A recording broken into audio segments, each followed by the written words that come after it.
Professor, good evening and thanks for coming in. I wonder whether it annoys you at the moment that the world is rebelling, there's anger out there, the system has been questioned, the elite are unpopular in a way that I think you would encourage.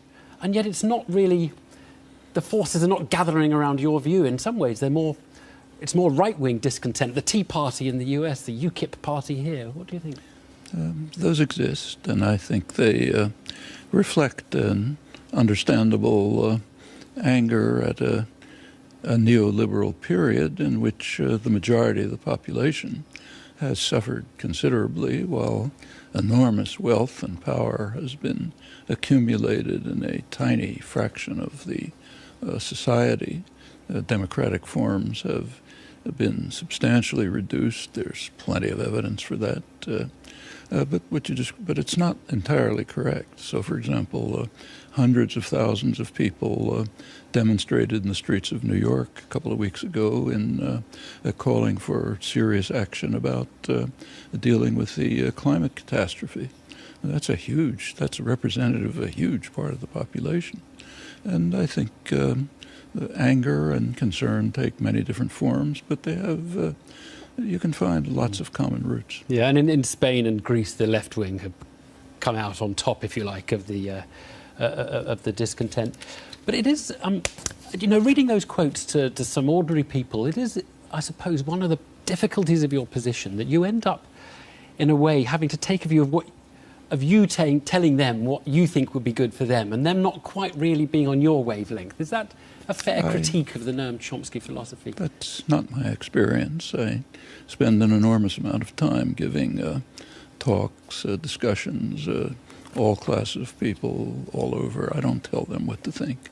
I tell them what I think, encourage them to develop their own ideas, and I think we quite often see things the same way. But when you say people have been made into consumers rather than citizens, could that be accused of being patronising to people, as though they're kind of suckers for being material consumers as opposed to thinking bigger things about their lives? No, I don't. I think they're suffering from a situation in which they are not citizens.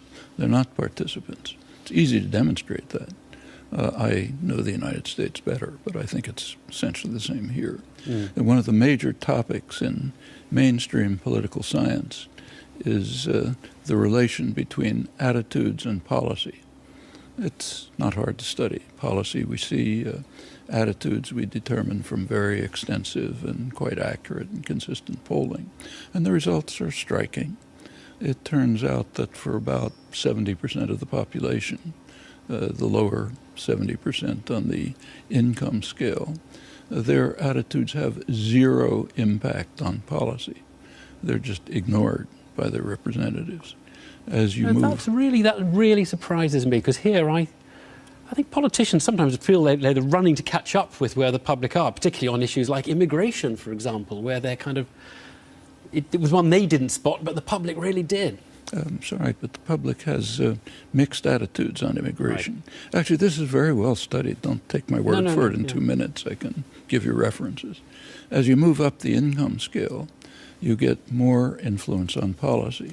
When you get to the very top, which is a fraction of 1%, you essentially have policy made. This is true on issue after issue. Those that are, whether it's taxes, military, immigration, whatever you like. Well, it's certainly believable that the sort of more powerful and important people are the ones who run the country. It's not just powerful, and they're not powerful and important. They control the wealth of the society, and that puts them in a position essentially to purchase the government and its actions. And that's simply demonstrated. In this respect, people are losing the capacity to be citizens. Let me just ask you one last question, because we are on a time budget here. And it's about Ferguson, what's going on over in the US. I wonder whether back in the 1960s you would have imagined that these tensions would still be around in the 2010s. Well, there's a long history. The first slaves came to the United States in 1619. That's about 500 years. I have no time to run through the history, but if you look through it, during this period there have been literally a few decades, scattered decades, in which African Americans, the majority, had a fairly decent shot at entering the mainstream society. Especially black males are targets for abuse by the security system, in the so-called drug war, and killings, and lack of opportunity for employment, and so on. When things like Ferguson happening, they're lighting a match where the kindling is pretty dry.